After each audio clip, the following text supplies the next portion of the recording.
દાહોદ જિલ્લાના ફતેપુરા તાલુકામાં આમ આદમી પાર્ટીના કાર્યકારી પ્રદેશ અધ્યક્ષ અને ડેડિયાપાડા વિધાનસભાના ધારાસભ્ય ચૈતર વસાવા ફતેપુરાની મુલાકાતે. ધારાસભ્ય ચૈતર વસાવાએ મોડલ સ્કૂલોમાં રાજ્ય બહારના હિન્દીભાષી શિક્ષકો મુક્ત આદિવાસી બાળકો માટે શિક્ષણ પ્રાપ્ત નથી કરી શકતા.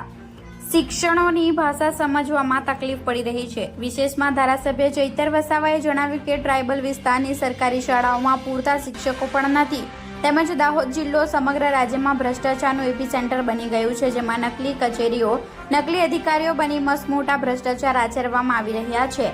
જેમાં ફતેપુરા તાલુકામાં જો મોટાભાગના એટલે કે મનરેગા હોય, ટ્રાયબલ સબ પ્લાનના કામો 40-50% કામો તો કાગળ પર જ કરવામાં આવે છે. વધુમાં ધારાસભ્ય ચૈતર વસાવાએ જણાવ્યું કે મોટા મોટા ભ્રષ્ટાચારો કરવા માટે અધિકારીઓ પર દબાણ ઊભું કરી ભ્રષ્ટાચારને અંજામ આપતા હોય છે.